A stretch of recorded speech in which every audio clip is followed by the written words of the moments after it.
এখন এই যে রাত হয়েছে, এই রাত কে দান করেছেন? আল্লাহ। আল্লাহ রাব্বুল আলামিন বলেন, ওয়াজআলনাল লাইলা লিবাসা, আমি রাতকে করেছি তোমাদের জন্য আবরণ। ওয়াজআলনাল লাইলা লিবাসা ওয়াজআলনান নাহারা মাআশা, এবং দিনকে করেছি তোমাদের উপার্জনের যথাযোগ্য সময়। রাত আল্লাহ দান করেছেন, কিছু সময় পরে আবার সূর্য আসবে, দিন আসবে। এই রাত দিন সব আল্লাহ রাব্বুল আলামিন আমাদেরকে দান করেছেন। রাত দিয়েছেন আরামে ঘুমানোর জন্য, আর দিন দিয়েছেন উপার্জন করার জন্য।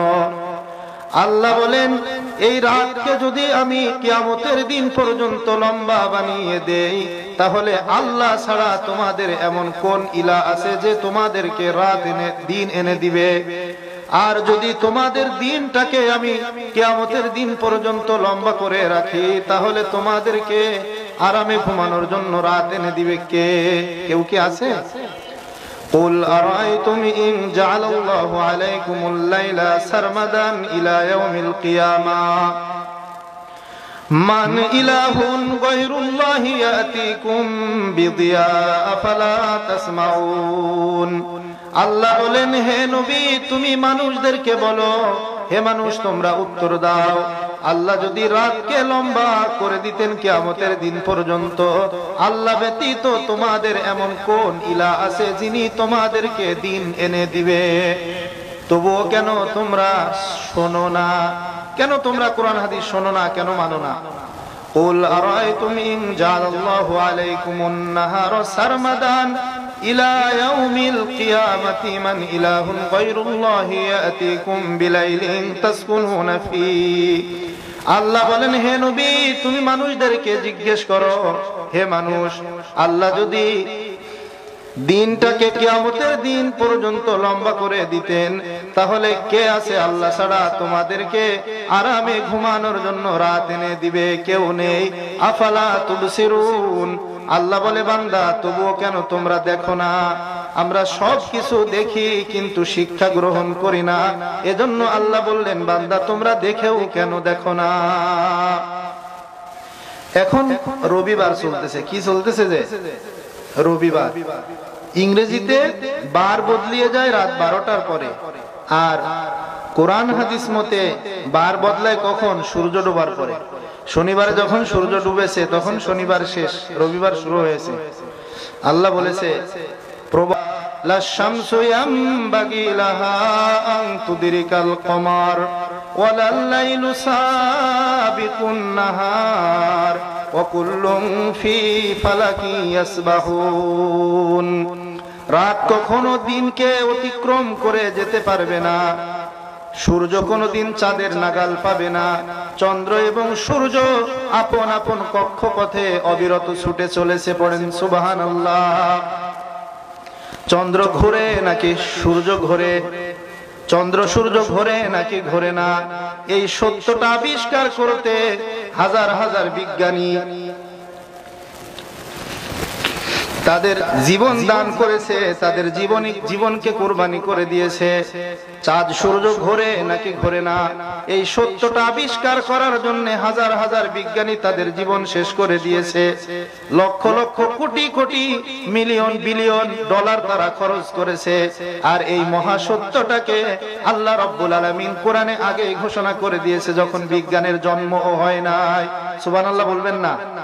বিজ্ঞানীরা আবিষ্কার করেছে আকাশের গায়ে লক্ষ লক্ষ গ্যালাক্সি আপন আপন অবস্থান অনুযায়ী ঘুরতেছে। এই গ্যালাক্সির ব্যাপারে কোরআনে আল্লাহ বলে দিয়েছে। সুবহানাল্লাহ বলবেন না? ওয়ালাকাদ জাআলনা ফিস সামাই বুরুজা ওয়া যায়্যানাহা লিন-নাযিরিন। আল্লাহ বলছেন, আকাশের গায়ে আমি স্থাপন করেছি বুরুজান। বুরুজান শব্দের আধুনিক অনুবাদ হলো গ্যালাক্সি। একটা দুইটা নয়, আল্লাহ বলেছেন বুরুজা, 12 জনের বহুবচন বুরুজ, অর্থাৎ অসংখ্য অগণিত গ্যালাক্সি আল্লাহ রাব্বুল আলামিন আকাশের বুকে ভাসিয়ে রেখেছেন। এবং আল্লাহ বলছেন, আকাশটাকে আমি দর্শকদের জন্য দৃষ্টিনন্দন করেছি। রাত আল্লাহ দিয়েছে, দিন আল্লাহ দিয়েছেন, পৃথিবী আল্লাহ দিয়েছেন, আমাদের জীবন আল্লাহ দিয়েছেন এবং আল্লাহ রাব্বুল আলামিন আমাদেরকে পথ দেখানোর জন্য কোরআনুল কারীম দিয়েছেন। পড়েন সুবহানাল্লাহ। ইন্না হাযাল কুরআনা ইয়াহদি লিল্লাতী হিয়া আকওয়াম। কোরআন মানুষদেরকে পথ দেখায়, সবচেয়ে সঠিক পথ, সর্বাধিক সঠিক পথ কোরআন মানুষকে দেখায়। কোরআনের পথে আসবে যারা, বেহেশতে পৌঁছে যাবে তারা। কোরআনের পথ থেকে বিমুখ হয়ে যাবে যারা, অবশ্যই তাদের গন্তব্য হবে জাহান্নাম। ফাকাদ দাল্লা দালালাম বাঈদা। তারা বিভ্রান্ত হয়ে দূর থেকে বহু দূরে গিয়ে ছিটকে পড়বে। মাহফিল করা হয়, তাফসীরুল কোরআন মাহফিলগুলো করা হয়। আলেমরা যদি মনে করে আমরা কারোর সাথে মিশবো না, কারোর সাথে কথা বলবো না, আলেমদের কিছুই আসবে যাবে না। সে যদি ঘরের কোণে বসে বসে কোরআন হাদিস পড়ে আর আমল করে বেহেশতে যাওয়ার জন্য কোনো অসুবিধা তার ঘটবে না। তারপরেও আলেমরা ময়দানে শীতের রাত্রে কষ্ট করে ছুটে বেড়ায়, মানুষের দ্বারে দ্বারে কোরআনের বাণী নিয়ে যায়, মানুষ যেন জান্নাতে যেতে পারে। ঠিক না বেঠিক? আল্লাহ পাক রব্বুল আলামিন বলছেন, বান্দা দুনিয়ার জীবনকে তোমরা বেশি প্রাধান্য দিয়ে ফেলেছো, দুনিয়ার জীবনকে তোমরা বেশি প্রাধান্য দিয়ে ফেলেছো। তোমাদের এই জীবন এটা ক্ষণস্থায়ী, এটা ধ্বংসশীল, এটা শেষ হয়ে যাবে। বাল তুসিরুনাল হায়াতাদ দুনিয়া ওয়াল আখিরাতু খায়রু ওয়া আবকা। আল্লাহ বলছেন, বান্দা তোমরা দুনিয়ার জীবনকে প্রাধান্য দিতেছো, অথচ পরকালের জীবন উত্তম এবং চিরস্থায়ী। আমরা যখন খেলার গ্যালারিতে বসে খেলা দেখি, সময়টা কষ্টে কাটে নাকি আনন্দে কাটে? যখন আমরা খেলার গ্যালারিতে বসে খেলা দেখি, যে কোনো খেলা হতে পারে, সেটা ওই সময়টা আমাদের খুব আনন্দের সাথে কাটে, খুব ভালো কাটে। কিন্তু সেখান থেকে আমরা একটা জিনিস বুঝতে পারি, এই আনন্দ ঘন সময়টা খুব দ্রুত শেষ হয়ে যায়। খেলা শেষ হয়ে গেলে আমাদের মনে হয় এত তাড়াতাড়ি কেন শেষ হলো, আর একটু খেলা হতো। খেলার গ্যালারিতে বসে যেভাবে আনন্দ পাওয়া যায়, খেলার গ্যালারি মানুষকে যেভাবে আনন্দ দেয়, মজিয়ে রাখে, সবকিছু ভুলিয়ে দেয়, ঠিক তেমনি ভাবে এই পৃথিবীর রঙিন জীবন মানুষকে তার রবকে ভুলিয়ে দিয়েছে, জান্নাতকে ভুলিয়ে দিয়েছে, জাহান্নামকে ভুলিয়ে দিয়েছে। এজন্য আল্লাহ বলেছেন, এই দুনিয়াটা খেলাধুলার মতো। ওয়ামা হাদিহিল হায়াতুদ দুনিয়া ইল্লা লাহবু ওয়া লাইব। এই পার্থিব জীবন, এই রঙিন জীবন, এটা খেলাধুলা বই কিছুই নয়। চিরস্থায়ী জীবন, ওয়া ইন্নাদ দারুল আখিরাতা লাহিয়াল হায়াওয়ান। চিরস্থায়ী জীবন হলো সেটা পরকালের জীবন। লাউ কানু ইয়ালামুন। মানুষ যদি জানতো, আমরা জেনেও কিন্তু জানি না। ভাইরা আমার, একটা ছাগল ছানা মৃত, এটাকে কেউ 1000 টাকা দিয়ে কিনবেন? এখানে কেউ আছেন? 1000 টাকা দিয়ে একটা মৃত ছাগল ছানা কিনবেন? কেউ কিনবেন না। রাসূলুল্লাহ সাল্লাল্লাহু আলাইহি ওয়াসাল্লাম বলছেন, এই দুনিয়ার উন্নত জীবন, বিলাসী জীবন, এই দুনিয়ার সুন্দর পোশাক, দামি গাড়ি, দামি মোবাইল ফোন, আকাশচুম্বী গাড়ি, এই উন্নত জীবন আল্লাহর কাছে একটা মৃত ছাগল ছানার চেয়েও নিকৃষ্ট। আপনাদের কাছে, আমাদের কাছে একটা মৃত ছাগল ছানা যেরকম মূল্যহীন অপদার্থ, আল্লাহর কাছে এই দুনিয়ার জীবনটা ঠিক তেমনি ভাবে অপদার্থ এবং মূল্যহীন। আল্লাহর কাছে কোনো মূল্য নেই। রাসূলুল্লাহ সাল্লাল্লাহু আলাইহি ওয়াসাল্লাম একদিন একটা বাজারে গেলেন। সহিহ মুসলিমের হাদিস, 2 নম্বর খণ্ড 307 নম্বর পৃষ্ঠার হাদিস। রাসূল বলেন, মাররা রাসূলুল্লাহ সাল্লাল্লাহু আলাইহি ওয়াসাল্লাম বিসসুক দাখিলাম মিন বাযিল আলিয়া فمر بجدء أسك ميت فتناوله فأخذ بأذنه ثم قال أيكم يحب أن هذا له بدرهم فقالوا ما لنا به بشيء وما نصنع به। একদিন রাসূলুল্লাহ সাল্লাল্লাহু আলাইহি ওয়াসাল্লাম একটা বাজারের ভিতরে প্রবেশ করলেন। বাজারের ভিতরে প্রবেশ করার পরে দেখতে পেলেন একটা ছোট কান বিশিষ্ট ছাগলছানা মরে পড়ে আছে। নবীজি তখন ছাগলছানার কানটা ধরে উঠালেন। ওয়ান্নাসু কানাফাতা, রাসূলের পাশে অনেকগুলো লোক ছিল। তখন নবীজি বললেন, তোমাদের মধ্যে কে পছন্দ করো এই ছাগলটা একটা রূপার টাকা দিয়ে কিনবে? সাহাবীরা তখন বললেন, ইয়া রাসূলুল্লাহ, আমরা কোনো কিছুর বিনিময়ে এটা কিনতে চাই না। এটা দিয়ে আমরা কি করব? এটা তো মৃত। রাসূল বললেন ঠিক আছে ফ্রিতে নিয়ে যাও।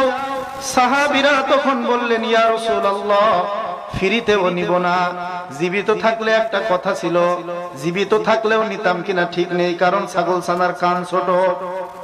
এটা তো মৃত, এটা তো নিবই না। জীবিত থাকলেও নিতাম কিনা ঠিক নেই, কারণ ওর কান ছোট।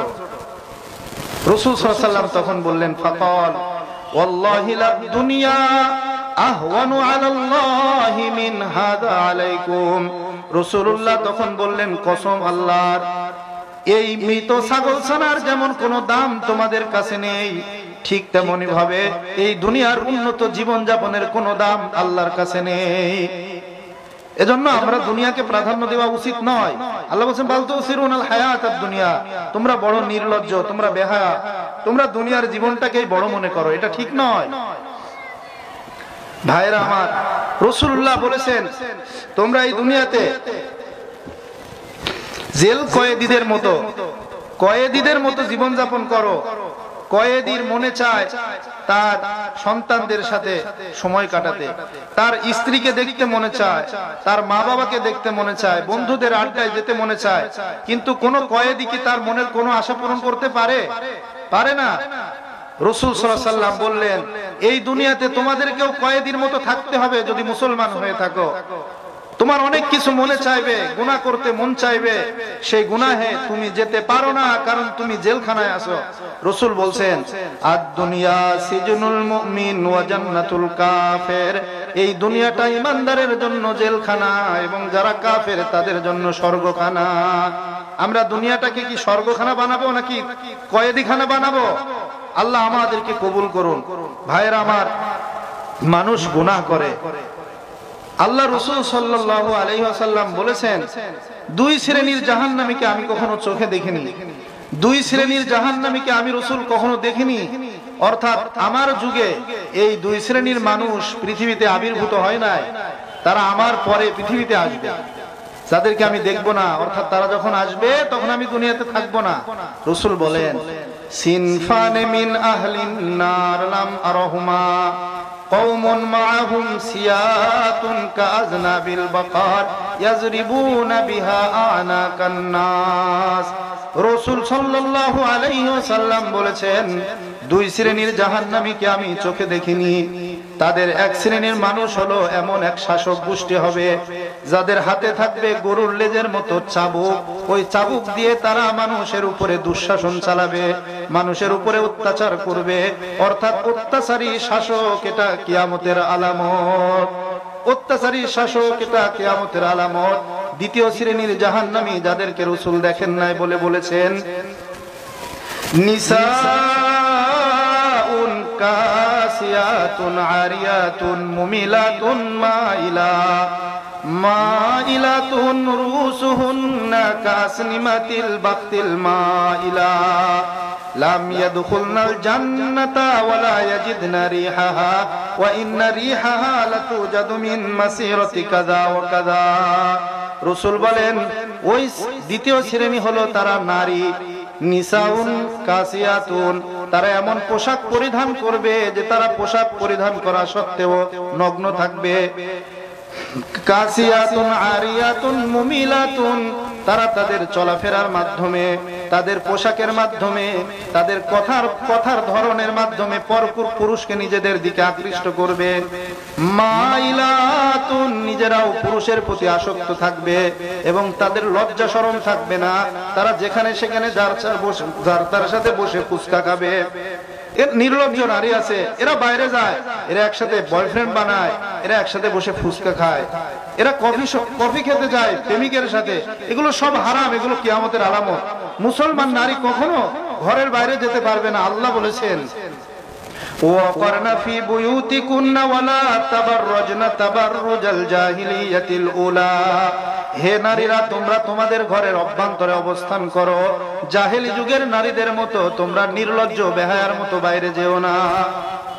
মুসলমান নারীরা কুরআন হাদিসকে লঙ্ঘন করে কখনো তারা পার্কে যাবে না, কখনো তারা প্রেমিকের সাথে, প্রেমিকই তো থাকবে না তার জীবনে প্রথম প্রেম আসবে তো বিয়ের পরে। মুসলিম নারীর জীবনে প্রেম আসে কখন? বিয়ের পরে স্বামীর সাথে তার প্রেম শুরু হবে। বিয়ের আগে সে কেন যাবে, কেন সে কফি খেতে যাবে, কেন সে ফুচকা খেতে যাবে, প্রেমিকের সাথে, এগুলো হারাম, তার প্রতিটি কদম হারাম, সবকিছু হারাম। আল্লাহ পাক রব্বুল আলামিন তাকে জাহান্নামে নিক্ষেপ করবেন। রাসূল বলেছেন, আমি জাহান্নামের ভিতরে নারীদেরকে বেশি দেখেছি, নারীদেরকে বেশি দেখেছি। এজন্য বেপরদা চলা যাবে না। ভাইরা আমার, গীবত করা যাবে না। কি করা যাবে না? গীবত করা যাবে না। রাসূল সাল্লাল্লাহু আলাইহি ওয়াসাল্লাম বলেছেন, সুনান আবু দাউদ হাদিস নম্বর 4878, قال رسول الله صلى الله عليه وسلم لما أورج بي مررت بقوم لهم أظفار من نحاس يخمشون وجوههم وصدورهم فقلت من هؤلاء يا جبريل قال هؤلاء الذين يأكلون لحوم الناس ويقعون في أعراضهم। রাসূলুল্লাহ সাল্লাল্লাহু আলাইহি ওয়াসাল্লাম বলেছেন, মেরাজের রজনীতে আমি একদল মানুষকে দেখতে পেলাম যাদের হাতের নখগুলো তামার নখে রূপান্তরিত হয়েছে। ইয়াখমুশুনা বুজুহাহুম ওয়া সুদুরহুম, তারা নিজেদের নখ দিয়ে নিজেদের বুক ছিঁড়ে ফেলছে, মুখ ছিঁড়ে ফেলতেছে, রক্তাক্ত হয়ে যাচ্ছে, যন্ত্রণায় ছটফট করছে, কিন্তু তারপরেও তারা তাদের নখ দিয়ে বুক ছিঁড়তেছে, মুখ ছিঁড়তেছে। রাসূল বলেন, আমি জিবরাইলকে জিজ্ঞেস করলাম এরা কারা? রাসূলুল্লাহ সাল্লাল্লাহু আলাইহি ওয়াসাল্লামকে জিবরাইল তখন জবাব দিলেন, এরা হলো ওই সমস্ত মানুষ যারা মানুষ হয়ে মানুষের গোশত ভক্ষণ করত, অর্থাৎ গীবত করত, এবং মানুষ হয়ে মানুষের সম্মান নিয়ে খেলা করত। আমরা কারো সম্মান নষ্ট করতে পারি ভাই? মুসলমান কারো সম্মান নষ্ট করতে পারে না। মাইখুর মাসহাফে সুজাদ আতিশান্দার কাবাজন সাকিনে বুতখানা বাসো মরদুমা জারি মুকুন। কবি বলতেছে, তোমার মনে চাইলে তুমি মদ পান করো, তোমার মনে চাইলে তুমি মূর্তি পূজা করো, কুরআন শরীফে আগুন লাগিয়ে দাও, মক্কা শরীফে আগুন লাগিয়ে দাও, তবুও কখনো কোনো মানুষের মনে ব্যথা দিও না। কারণ মানুষের দাম কাবার চাইতেও বেশি, মানুষের কলিজার দাম, অন্তরের দাম কাবার চাইতেও বেশি। মানুষের অন্তরে আঘাত দিলে আল্লাহ সহ্য করে না। সুবহানাল্লাহ বলেন, এটাই তো ইসলামের সৌন্দর্য। ভাইরা আমার, সময় শেষের দিকে একটা হাদিস বলবো। রাসূল সাল্লাল্লাহু আলাইহি ওয়াসাল্লামকে আমরা ভালোবাসি কিনা? যে কোনো কিছুর বিনিময়ে যদি রাসূলকে দেখার সুযোগ আসতো, গ্রহণ করতাম কিনা? রাসূল বলেন, মিন আশাদ্দি উম্মতি হুব্বাল্লি নাসুন ইয়াকুনুনা বাদি ইয়াওয়াদ্দু আহাদুহুম লাউ ইউতি আহলাহু ওয়া মালাহু বিআইরানি। রাসূল বলেন, আমার সত্যিকারের প্রেমিক তারা এখনো দুনিয়াতে আসে নাই, আমার পরে দুনিয়াতে আসবে, তাদের প্রত্যেকে আমাকে এতটাই ভালোবাসবে, যদি সব কিছুর বিনিময়ে, তার সমস্ত টাকা পয়সার বিনিময়ে আমি রাসূলকে এক নজর দেখার সুযোগ পেত, তাহলে তারা সেই সুযোগ গ্রহণ করত।